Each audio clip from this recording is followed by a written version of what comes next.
are in listen-only mode. Hello, everyone. Thanks so much for joining us today, and welcome to our webinar, Effective Management of Rising Fuel Costs. My name is Hannah Kroom. I'm the Senior Online Marketing Manager at Comdata, and on behalf of Comdata, I'd like to thank you for taking the time to attend today's event. With me in the studio today is Vicki Roberts, Vice President of Fuel Management for Comdata, and we have on the line special guest Tom Cloza, Chief Oil Analyst with the Oil Price Information Service, or OPIS. Before we get going, I have a few quick housekeeping notes I want to go over with you. We will have a Q&A session at the end of today's discussion where you can feel free to ask questions to either of our presenters. Because of the number of attendees we have joining us today, which is great, we'll take your questions online throughout the discussion, but we'll save responses from our speakers until the end. And you'll see instructions on your screen right there for how to send a question through to us. Again, you're welcome to submit questions at any time throughout today's presentation. Vicki, if you're ready, we'll go ahead and get started. Thank you, Hannah. Welcome to everyone on the phone today. We're joining you from sunny Nashville, and I hope everyone, at least if you don't have warm weather, that you have a nice sunshine view out of your window, or at least have a window to view that from, right?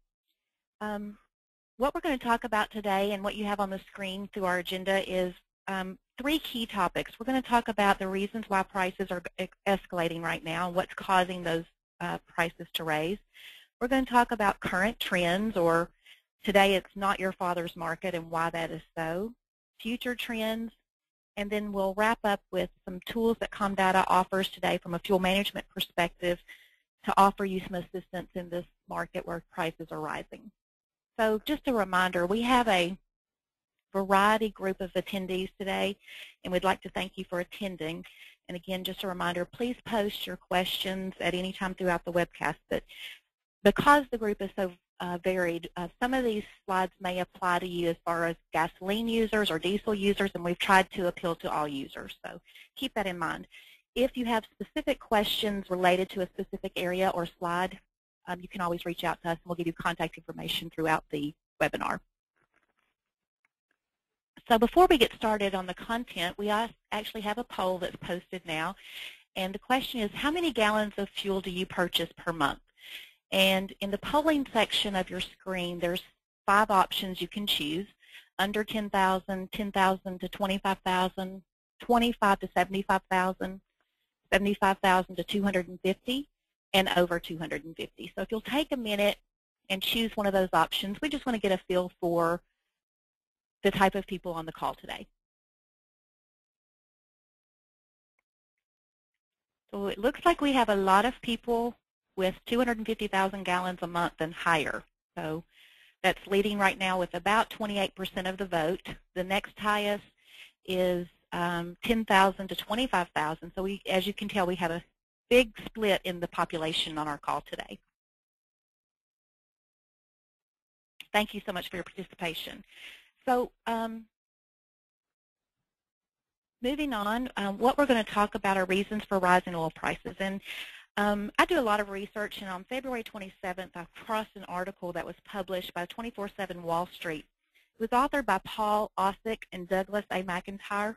It was entitled 8 Reasons Gas Will Hit $5 This Year.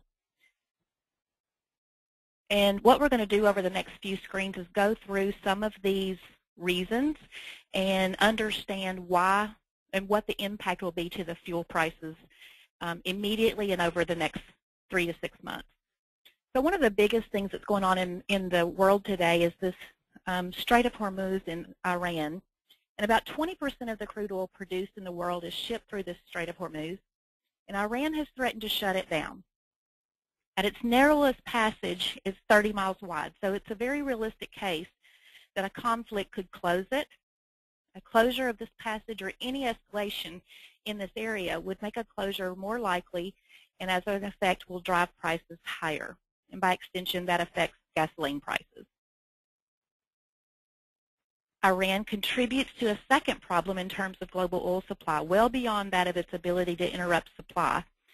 The U.S. has pressured large oil importers like Japan to isolate Iran by cutting their imports due to embargoes. But as the world's third largest oil importer, Japan will have to get its oil somewhere else. And as a result, they'll put more pressure on current production. And then we have the other geopolitical threats in the world today. So Iran doesn't present the only challenge. Nigeria, for example, the 14th largest producer of oil in the world, where militants have continued to attack pipelines, apparently in a move to disrupt the government. Meanwhile, there's other concerns such as Venezuela and the 13-year reign of Hugo Chavez, the current president, recently suffered medical issues, and as a result, sources are questioning his ability to hold on to the presidency. And Venezuela, as you may or may not know, is the world's 11th largest producer of crude. So other parts of the Middle East and Africa are also in turmoil, and we've not seen this many threats since the late 70s. These types of threats or flashpoints translate into further concerns about the world's oil supply. So as these oil supplies tighten, the price of oil obviously goes up. Then we have Greece, the European Union recession. You know, they bailed Greece out, however, in a move to bolster confidence in the region and encourage demand for oil. And as a result of that bailout, you know, they're still not out of the woods. Nations continue to implement measures to protect against the default on sovereign debt. And we continue to experience uncertainty in this region of the world and what's going to happen to demand there. And then we have risk to supplies. So in December, OPEC produced nearly 31 barrels a day. And that cut into the spare capacity from OPEC, or the cartel, from about 3.8 million barrels to about 2.8 million per day. And then we have Russia. And Russia, depending on the day, could be the world's first or largest producer. The Organization for Economic Cooperation and Development is counting on Russia to outproduce their supplies from last year and produce nearly 10.7 million barrels a day, helping to relieve some of the production issues around the world. The OECD also estimates that global demand in 2012 will escalate to 90 million barrels a day, and supply is estimated to equal, demand is estimated to equal the projected supply. So nothing about this state of affairs should lead anyone to believe that prices are going to fall anytime soon. Refineries. Most of the oil refined on the east coast of today is Brent crude, a type of oil from the North Sea, as you may know. And Brent is running about $124 a barrel, which is about 17 higher than the price of West Texas Intermediate, and that's as of yesterday. The amount most people read about in the media relates to benchmarks and a global price for Brent crude. And as refiners set prices for gasoline and other products, they're basing that on Brent. And as you can tell from the chart, as those prices converge, as they did in the last 2 months of 2011, then their profits also plummet. So refineries, who are largely publicly owned at this point, are not having a great appetite, if you will, for posting ongoing losses. So to avoid losses, refiners have to make some choices. They either increase prices or they stop production. And we've already seen some of that in the East Coast today. And we have two more, so I'll try not to bore everyone. As the U.S. economy turns around, that's also placing a higher demand on our supplies. And then, of course, whenever demand goes up, so do prices. So we've seen, 100,000 jobs created in the past 6 months, and extensions of payroll tax cuts through the end of this year continue to aid the employment recovery.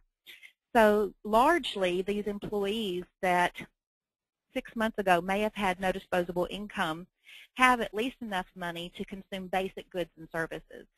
So as that continues to grow, so does the demand on oil. And lastly, summertime. It's almost here. We are today on our second day of spring, so summer is advancing quickly. And as summer advances, as you historically know, so does the demand for gasoline and diesel. And over the past 3 years, we haven't seen such a large boost in the summertime.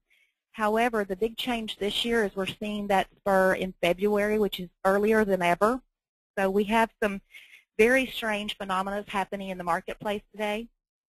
And it is estimated that all 8 of these reasons that we've talked about, Iran and other geopolitical problems in the world, refineries, all of these things combined will add about $1.50 per gallon increase to fuel. And we've already started to see some of the effects of those sources.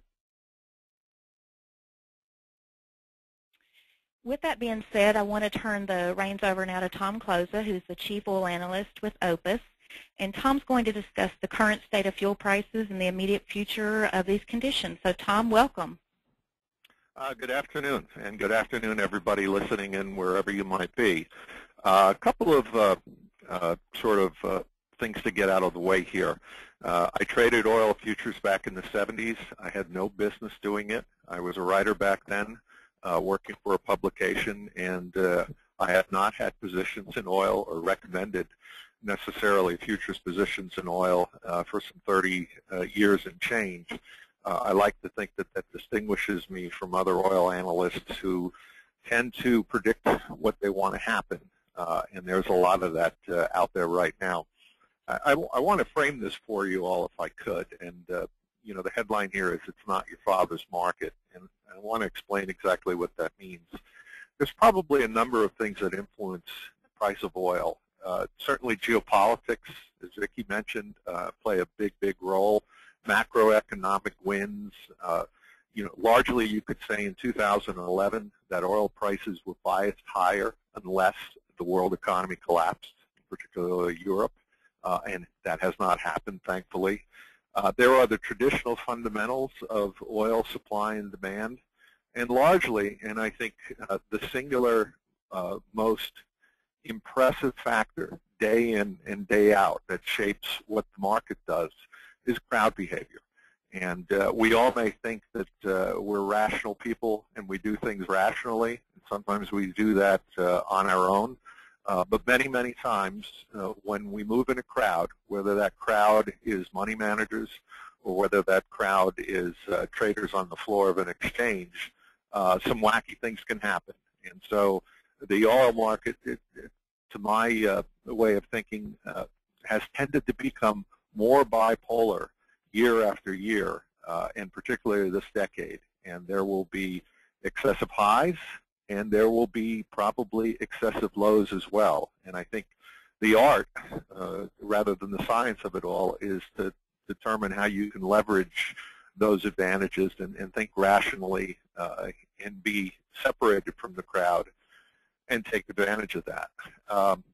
If you look at what we've seen just in the last decade, we've seen year after year that the swings in prices, the swings lower very often in the late spring, and the swings higher that tend to take place from the winter through the first quarter, have become more and more violent. And that's been the case for a number of years. The other thing that I really want to emphasize to you all is, and one of the reasons that you probably won't see me very often with investment banks or with companies that are talking about brokering actual NYMEX futures contracts specifically, is that I think it's a very dangerous market for do-it-yourself hedging. For a long time, it was just, if I wanted to protect against upward prices, I could simply buy WTI futures, crude oil futures, or even product futures, maybe using the heating oil futures for diesel, or the unleaded gasoline and the RBOB futures for gasoline. But I think that's changed very drastically, and in a couple of slides from now, I'll attempt to show you why. Okay, let's go on to the next slide, which is going to take a little bit of a look at money and the skew. We can talk a lot about oil fundamentals and what moves the market. Saudi Arabia said yesterday that they have the capacity to make 12.5 or to export 12.5 million barrels a day of oil. Some people think that the 10 million barrels a day that they've been producing recently, which is a 30-year high, is about as high as they can go. That difference of opinion makes for a market, and that's one of the reasons why you have such an active market day in and day out, and such divergence of opinion. The big difference, though, in the oil market of 2012 and the oil market of, let's say, 2003 and the early 21st century is the size and the scale, however. The oil market, the actual wet oil market has grown from probably something in the 75 to 80 million barrel range around 2003 to something close, I believe Vicki mentioned 91 million barrels a day here in 2012. I have to tell you that when people estimate where worldwide demand and supply is, they're always really, it's a little bit like estimating what the temperature is outside by wetting your finger and putting it up to the wind. So those estimates are not done with precision instruments.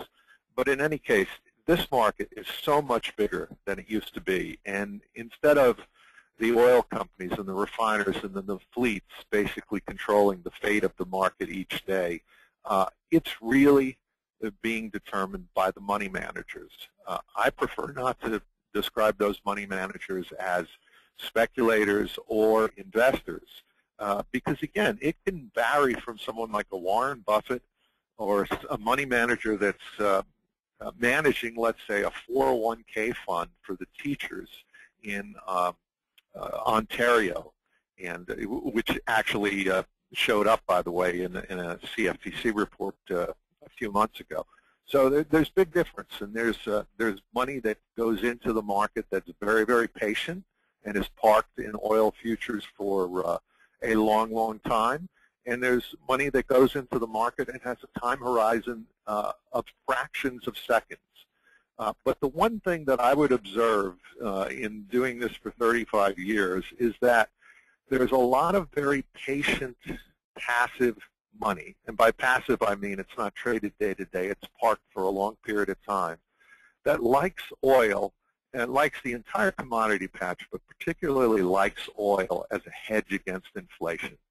And it's my belief that that passive money and that big money, which is 10, 15 times what the market size was years ago, has basically changed the game and means that, well, you might go back down to $33 or $50 or $60 on the price of crude like we did in the second half of 2008 and early 2009, but you won't spend much time there. And essentially now I would say that a normalized price for crude oil, based on the fact that there's always going to be this money that likes to hold crude as a hedge against inflation, you're probably looking at a base for the oil market that's considerably higher than where oil prices averaged for decades and decades until 2004 and 2005. As much as a lot of us would like to hope that oil prices will go back to where they were in the 80s, 90s, or even from 2000 to 2004, or late 2008, 2009, I think that sort of scenario is dependent on an incredible recession hitting the country, if not the world. And so that's probably not something you want to root for. So in any case, this is the view of oil futures and options 2003 versus now. It's going to get more complicated as it goes forward. We already have a boutique gasoline RBOB that represents the gasoline that accounts for about 8.5 million barrels a day moving around the country, even though that reformulated gasoline is a very specific spec to New York Harbor. We have WTI crude, which has become disconnected from a number of other crudes, and we'll talk about that in a moment. And we have heating oil, which has always been the weakest link in the distillate supply chain, and for years, it actually was the first contract that was launched in 1978. But for years, it's represented that means of sort of do-it-yourself hedging for diesel fuel. And that contract is going to be changing very, very dramatically in the next 15 months, and we're going to be moving to an ultra-low sulfur diesel spec. And I think that'll have a big impact on the market, and that'll make traditional call your broker, buy some heating oil futures, and use that to hedge your diesel purchase. I think that's going to make that very, very dangerous. Okay, now I want to take a look at some of the incredible diversity in oil pricing right now. This is a hastily assembled map, but it's a map taken last week based on the price of crude in North America and just offshore of North America. Let me make this very, very clear. You can no longer see that price that's going on the scroll on your CNBC screen or Fox Business screen or Bloomberg screen or whatever for WTI and say, oh, I have a good idea of whether crude oil is going up or down today. Neither can you really look at the price for Brent crude, which has become kind of the signature crude for overseas prices. Very simply put, the U.S. has become disconnected to the rest of the world, and that really started with the Libyan revolution about a year ago, and it's continued to this day. You think about oil pipelines like you might think about Southwest Airlines, and that's not a plug for Southwest. We don't even have them here flying out of Newark. But think about that you can go from one destination to another by pipeline very, very cheaply. If you don't have pipelines, it's a little bit like Tom Closer traveling from here to Nashville by taxi and limousine. It's going to be very, very expensive. And to a great extent right now, and all of the arguments about the Keystone Pipeline and about infrastructure in the United States and logistics, they have to do with the fact that it's been a tremendous success story in the last decade. And by the way, no particular president can take credit or blame for this, but there's been a tremendous success story in finding oil, particularly non-conventional oil or shale oil, in North America. And last week when I looked at these prices, the price of oil for Western Canadian sour crude out of Alberta, Canada, was about $70 to $75 a barrel.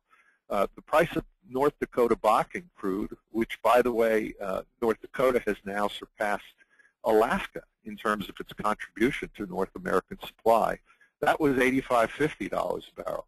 WTI was about $105.50 where it is today. And the offshore price, whether you're a refiner in Philadelphia, Houston, Port Arthur, New Orleans, or even on the West Coast, was somewhere between $120 and $128 a barrel. Now, I want to emphasize something here. Now, every dollar increase in the price of barrel is, of course, the 2.4-cent increase in the raw cost of this fuel. And this is not normal. This is not something I've seen in my first 35 years in the business. I've seen it only in the last year and a half. And it is this incredible disconnect which has led to just incredible diversity across the country in the price of crude that refiners pay and in the price that they'll charge for diesel and gasoline. Again, to cut to the chase on this, it means that there are legitimate reasons why a market in the Great Plains or in the upper Midwest or even the Rockies may actually see prices that are 50 cents or $1 different from the prices you see in the Northeast or you even see in the Gulf Coast and particularly on the West Coast and the Pacific Northwest. Think about oil prices now the way you think about real estate across the country, and it's location, location, and location. And for the moment, and I don't believe that this will be the case a year from now, 2 years from now, or whatever. There's going to be tremendous variability here. But for the moment, if you're in the interior portions of North America and you're getting your product from refineries there, there's very, very advantaged crude costs. As high as they might seem to you, the refiners in those parts of the country are paying much, much less for crude than you see quoted on the international market. I saw something last week that I'd never seen before, quite frankly. We saw the price of light Louisiana sweet. Now, this is a domestic U.S. crude that comes out of lower Louisiana, the swamp, so to speak. And it hit $130 a barrel on Friday and then again on this Monday. Not many people recognize that because they're always fixated on that 105.50 or that WTI price that's always scrolling across your screen. Now we're going to look at how this manifests itself in the downstream market. And the best way to look at that is really, first we're going to look at retail prices for gasoline. And you can see this tremendous difference in a heat map where the higher prices are indicated by red and the lower prices are indicated by a deep blue. If we had time-lapsed this and gone back a couple of months or so, you would have seen something very, very similar, and probably have seen deep blue colors in the Chicago area and everything within a radius of perhaps 500 or 700 miles from Chicago. There are going to be tremendous differences between the prices, the wholesale prices, and the retail prices, whether it's based on Chicago refinery economics, Kansas and Oklahoma refinery economics, Rocky Mountain economics, West Coast economics, Gulf Coast economics, and for the few remaining refineries in the East Coast for Northeastern economics as well. Now, there's always variability that's tied to the taxes, but I'm saying that if we took these retail prices and subtracted the taxes, you'd see something on the order of 25 to 75 cents or even $1 difference in the wholesale prices for gasoline across the country. And I suspect we'll see a lot more of that. And once again, it makes it very, very dangerous to know what you're doing if you really are looking to hedge fuel costs, whether you think that fuel costs are going to go up or whether you're worried about a collapse in fuel prices and looking to protect something on the way down. Diesel fuel, basically the same thing. And diesel fuel has another thing going for it that leads to the diversity in pricing. And I'm going to touch upon that in a moment. But most of this is related, once again, to the cost of crude and the fact that the price of crude is much, much cheaper and much disconnected to the world when one gets into the interior of North America. But there's some other dynamics that are really impacting diesel fuel, and I want to go into that a few slides later. But you can see, and I wouldn't be surprised to see even more variability in the price of diesel than with the price of gasoline. Now, we don't have all the boutique blends with diesel, don't get me wrong, and there's probably 50, 60 different grades of gasoline.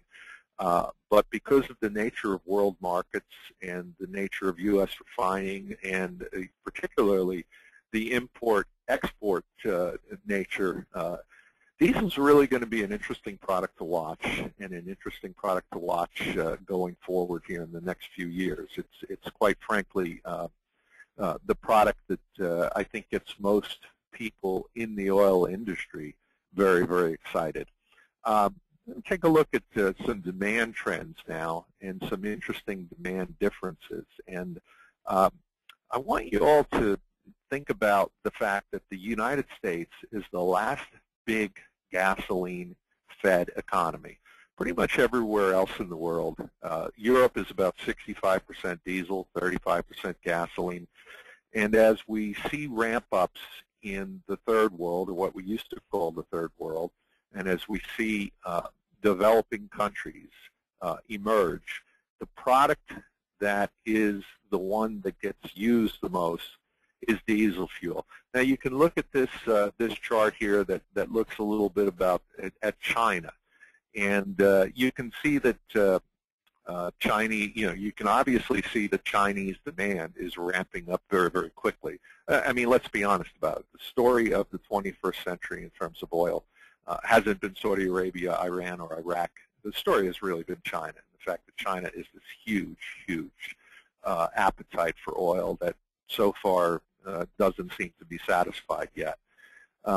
But you can't use crude oil in your factories or your vehicles or whatever. So where is that surge in demand coming for? And the answer is, to a great extent, it's really coming for diesel fuel. China is going to surpass us in its appetite for diesel fuel very, very shortly. And perhaps even India, toward the end of the decade or certainly into the next decade may approach or get close to U.S. numbers. But gasoline demand is not something that's a huge, huge factor in China.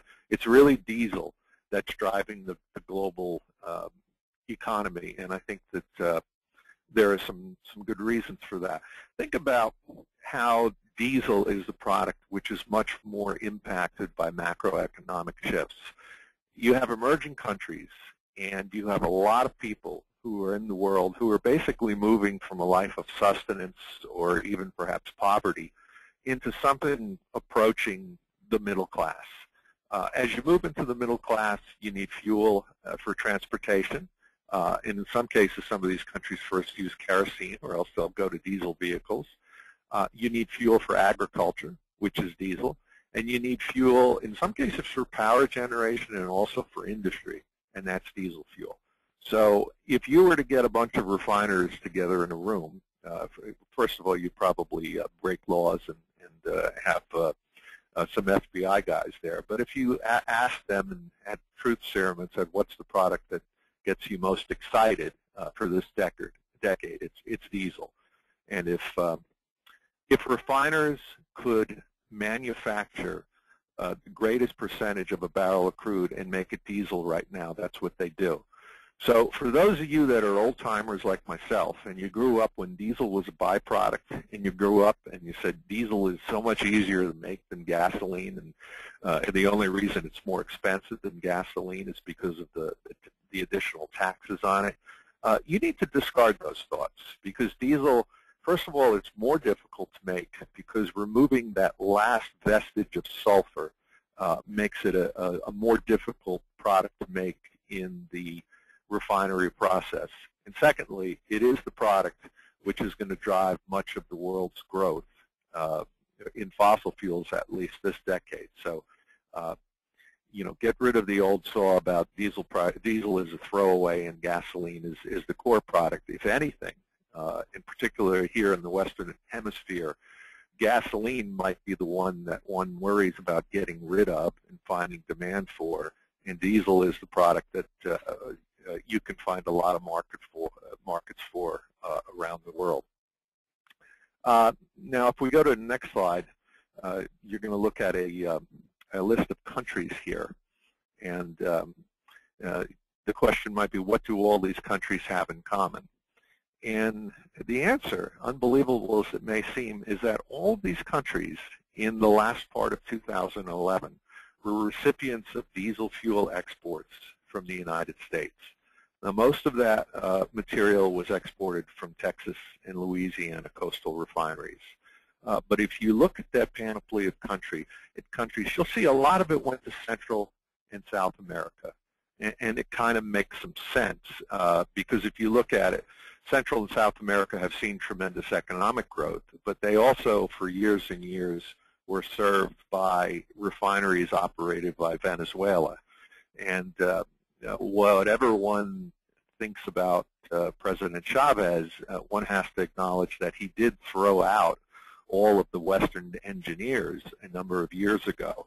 And because of spare parts issues and because of technology, the refining systems within South America that PDVSA would control have not done a very good job keeping pace with technology and operating at high rates.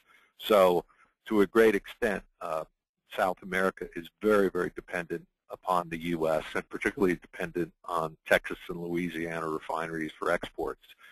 We saw export numbers of about 1.2 or 1.3 million barrels a day as recently as January and February. And I think a way of looking at it might be that in the future, perhaps one of every 3 or 4 barrels of diesel that's produced in the United States might be sent offshore. I'm not going to discuss politics in this call. I think politically, sometimes that gets very, very misconstrued, and politically there may be a movement afoot from time to time to curb exports, whether the politicians try to curb exports of gasoline or diesel. I think you really do open up a Pandora's box of issues if you start to get regulation on that side. But we'll watch it. I try to be apolitical about these things, and we'll see what happens with that. But for now, it's a very, very bright future for exports of diesel. And if you think about it, if the wholesale price that one can get to move a cargo of diesel is higher in Brazil than what it costs to ship that diesel up the Mississippi River to Memphis or whatever, it's going to go to Brazil. and not to Memphis, and that's the way that the world markets operate these days. Okay, a moment I want to talk a little bit about some future trends here, and go back to the export side in a moment here. But you know, I do believe that exports are going to be a huge factor going forward. Probably something on the order of more than 1 million barrels a day. And again, think of the United States almost like when you see commercials for ADM and it says supermarket to the world or grocer to the world. We've built a lot of world-class refineries at the U.S. Gulf Coast, and one of the things, those refineries were built to make a greater cut, so to speak, a greater percentage of diesel. So those refineries are going to be sending diesel overseas, and frankly, that high export demand can sneak up on you. You can look at your own fleets and your own businesses in the interior of the country or on the edges of the country and say, geez, demand is quite flat, or, you know, we're still not even up to maybe where we were in 2007 and 2008 in the go-go freight days.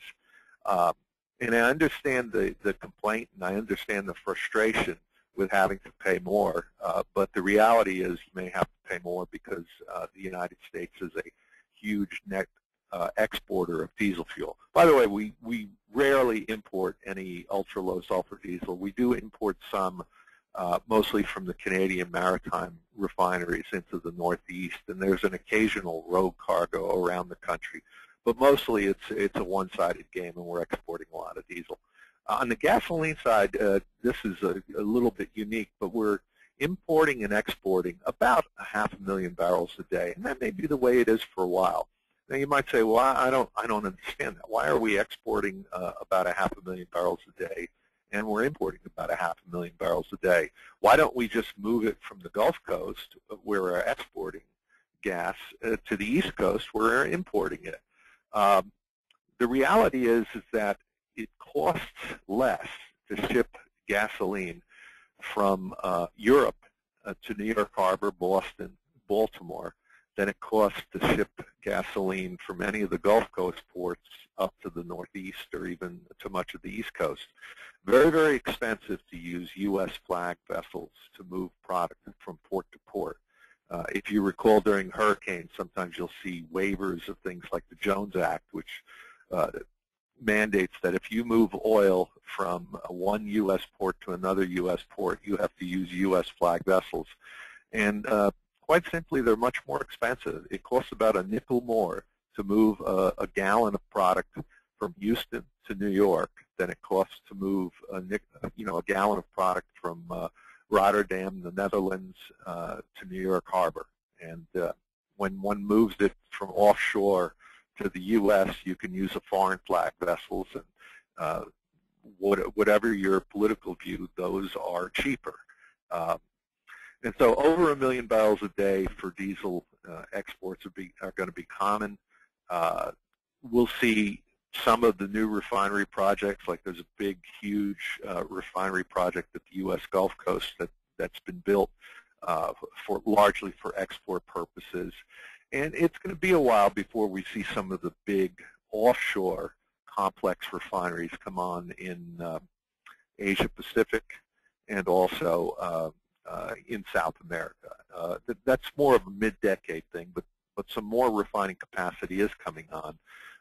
The problem is there might be some marginal stuff in the United States, not the big ones that were rebuilt or world-class here in the last few years, but there will be some more offshore product, but I think the United States is going to be an exporter of diesel for a long time. So finally, and I hope I'm not filibustering too much here, but I want to close with some considerations here and tell you what you need. Oil prices are going to remain incredibly tight.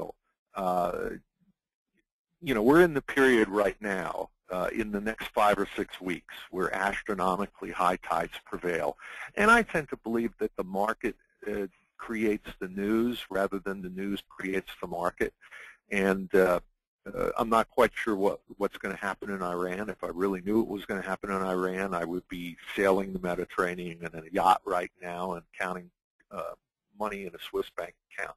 But I do know that there's a tremendous tendency for prices, both gasoline and diesel, to peak somewhere on the wholesale markets between April 15th and May 15th, and somewhere on the retail prices between, let's say, April 25 and Memorial Day weekend. Now, they peak and then they give up quite a bit of that. And in most cases that can represent, or in some cases that can represent, a substantial buying opportunity. This year is a little bit different from most.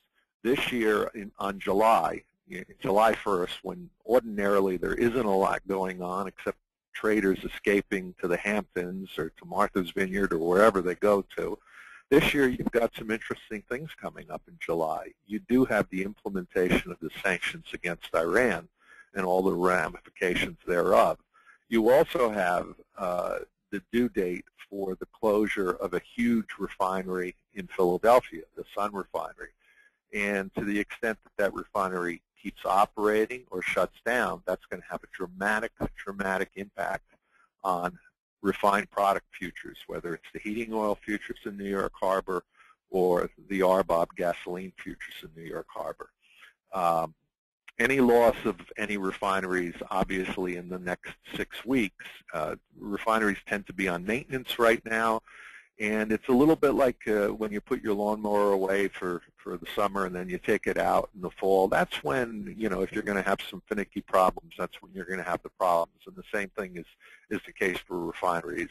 When they take the units down for maintenance and they restart them in April and May, you can sometimes have those incidents develop where there's a cluster of bad luck or maintenance issues. So we are entering kind of the last 2 or 3 innings of the traditional high tide.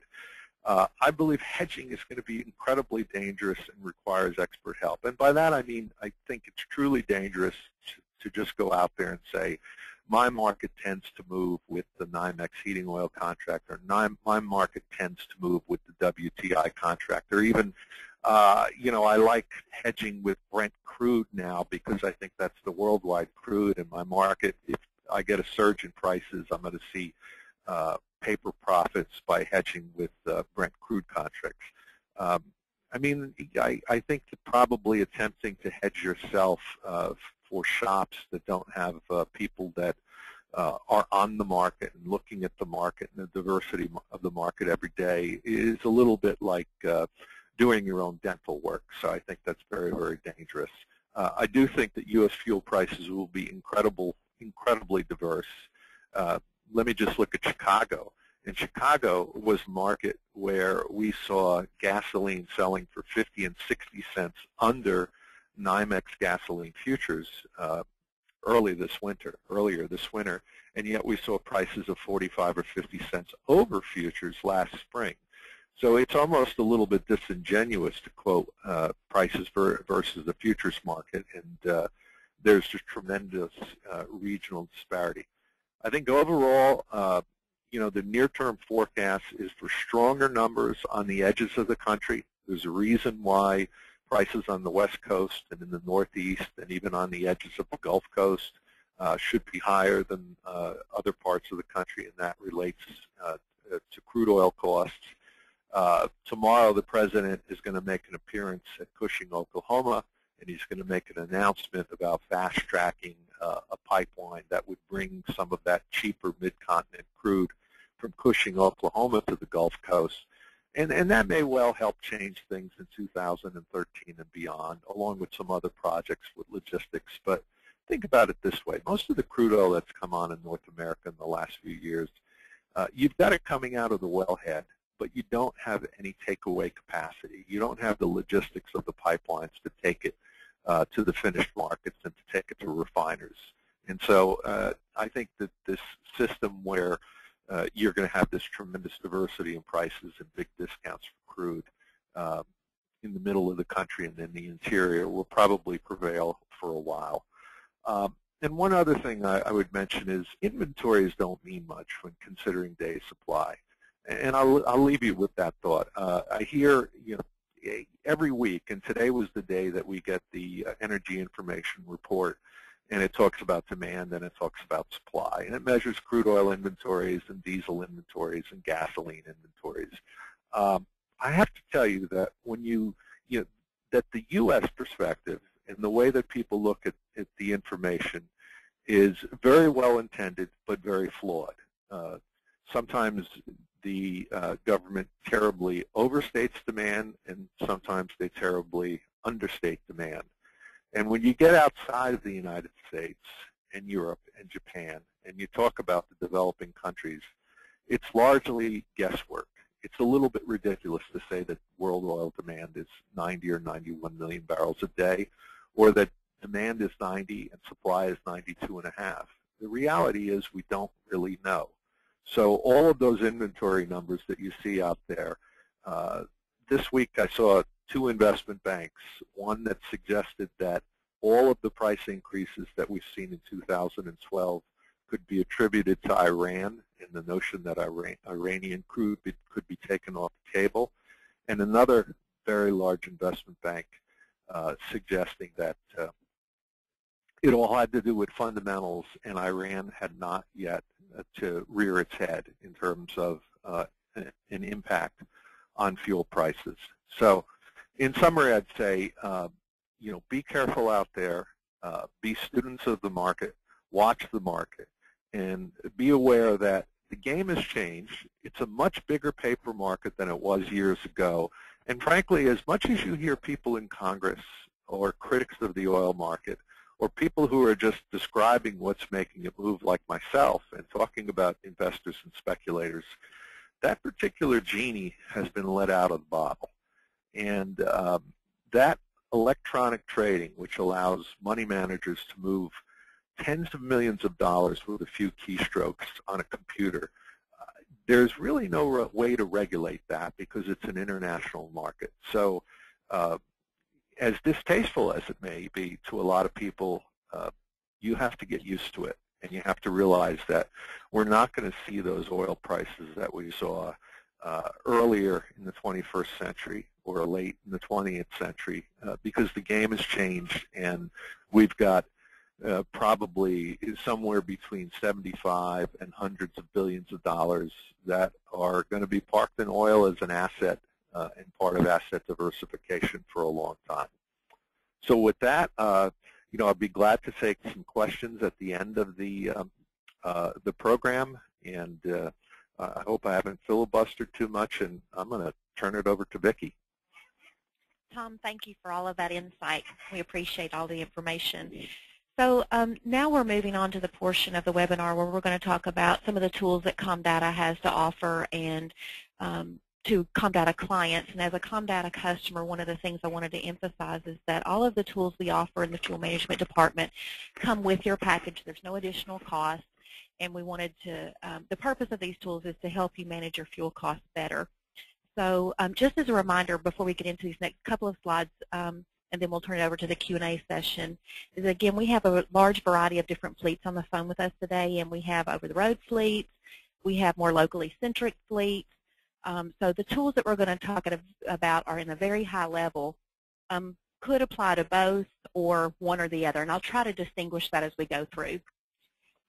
So on the screen in front of you, when you talk about a well-managed, well-designed fuel management program, the program in and of itself should control costs, improve driver productivity, and establish policy goals. It provides the capability for the collection of essential data, production of management information, and proactive industry benchmarks to establish points of success and opportunities for improvement. So the very first box on the screen, know your fleet. It's common that I run into fleets that really don't understand what type of fuel they're buying, the different locations where they're buying that fuel, the types of vehicles in their fleet, and more importantly, the different price swings regionally, as Tom just mentioned, and how much in those regions they're buying. So the big change for 2012 is understanding on a regional basis how and where you're buying that fuel. Another key influencer is, of cost savings is ownership. Does someone at your fleet or at your business own this expense item called fuel. In many fleets, it's the second largest cost that we see, and as this cost rises, it becomes quickly your first largest expense. So the question is, do you have someone that owns this?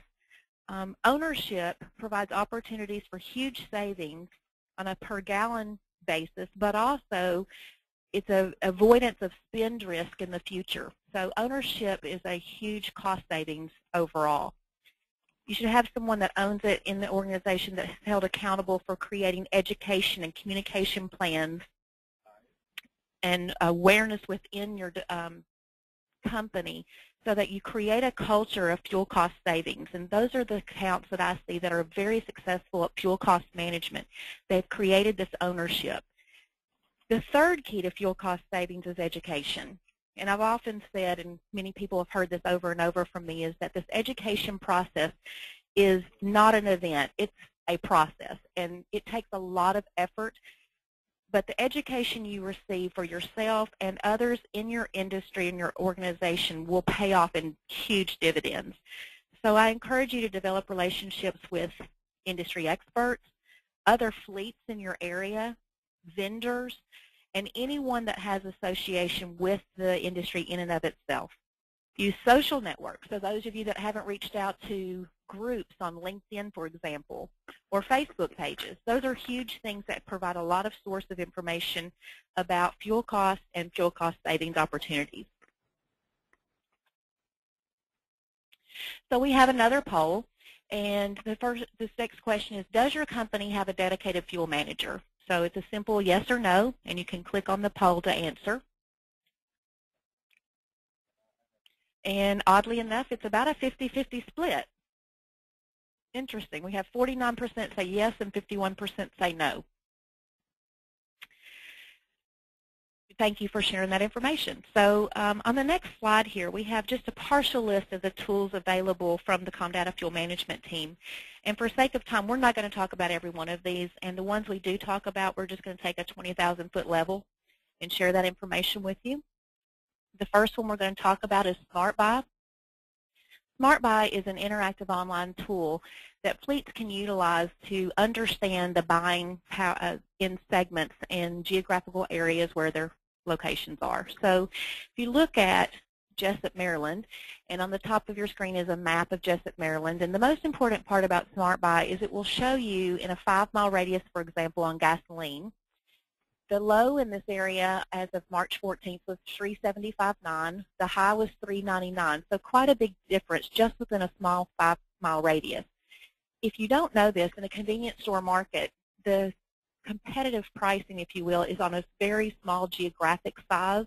As a result of that, understanding where to buy fuel in specific areas and where it's cheaper in other areas can have a huge impact to your bottom line.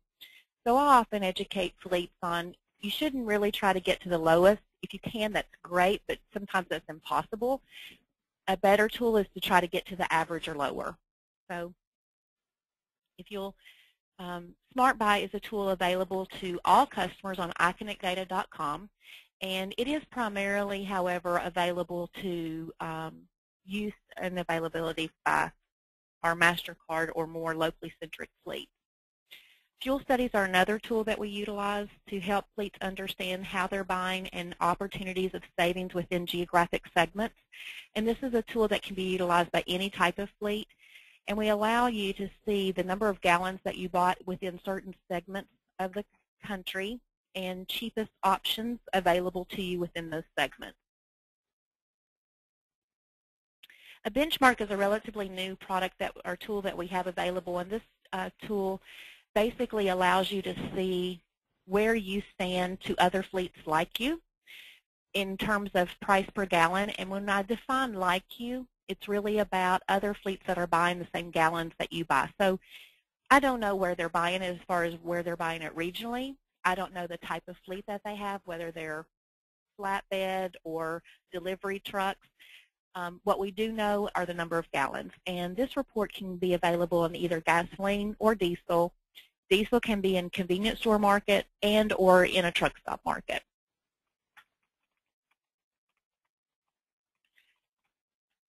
On the benchmark, there's two other elements. You just saw that that was a national average comparison, and we also have comparables to OPUS and DOE on that particular benchmark, but we also can break it down by geographic regions, as you can see on the screen, the pads. And one other element is we can take it down to the state level if you're interested in seeing that information.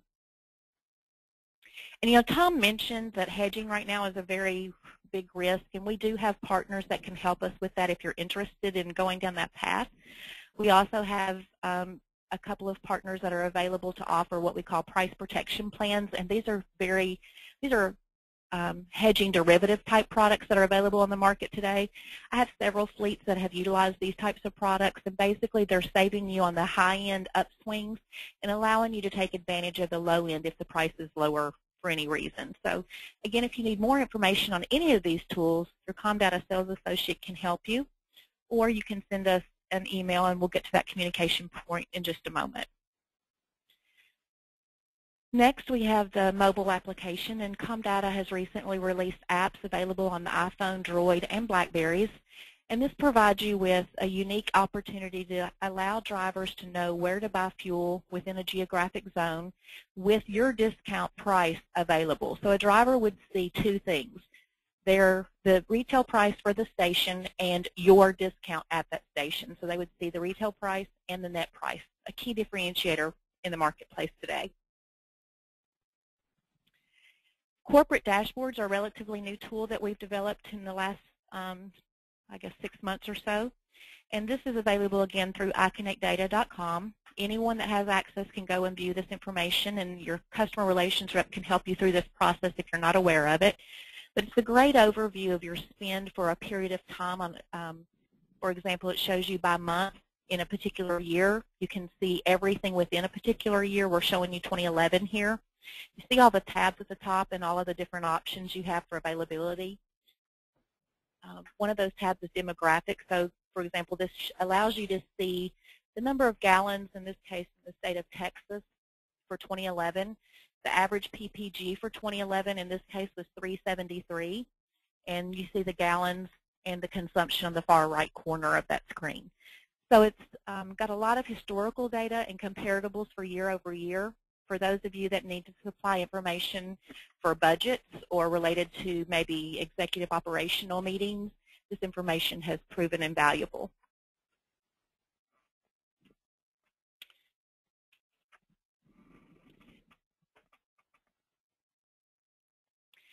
And while Hannah has a couple of things up on the screen, go back to that. I just want to talk about in summary while we've got a couple of things on the screen. In summary, what we've discovered is that prices will continue to rise. I don't believe that's a question in anyone's mind today, but I hope we were able to share with you, A, why prices were going up, and B, where do you think they'll be in the next 90 days or so. They're incredibly diverse, as Tom was sharing with us, especially on a regional basis. We hope that we provided understanding about how price diversity affects your fuel purchasing power, and the ability to manage fuel purchases to take advantage of price diversity. So those are some of the things that we hope you walk away with as a result of today's session. So with that, we're going to turn it over for questions, and we're just going to talk about real quickly on the screen you have in front of you is the Comdata Fleet Vision. And with our vision, we wanted to let you know that we're an independent trusted partner, and that means to us that our job is to provide information and data that literally affects your bottom line, and using our card as the basis for that data and information. So if you want to know more about the strategic vision and our direction, please reach out to one of your sales reps, or you can contact me or the fuel management team directly for more information. So at this time, I'm going to turn it over to Hannah for questions. Wow, thank you, Tom and Vicki. That was great information. So much great information, in fact, that we're running right up on the end of our hour together. We did get a lot of great questions in. I want to let everyone know that we will respond to each of the questions you submitted this afternoon, although it looks like we're running out of time now, and I do want to respect your schedules today. I also want to let you know that you'll receive a recording of this presentation later this afternoon. I believe a couple of you have asked about that. So you will receive a recording this afternoon. And also, if you'd like to continue the discussion, as Vicki said, you can reach out to your Comdata sales representative, reach out to Vicki and her fuel management team, or you can also connect with us on LinkedIn. We'll be hosting a discussion on our LinkedIn group this afternoon immediately following the webinar. So please feel free to post any outstanding questions there, any fuel management tips of your own there. We'd love to hear from you on LinkedIn. You'll see on the screen in front of you Fuel Management Department's contact information. Again, dedicated team that's there for you, and they would be happy to respond to any questions that you have as well. On behalf of Comdata, thank you so much for your time this afternoon. We really appreciate it, and we will follow up with you for any outstanding questions this afternoon. Thank you.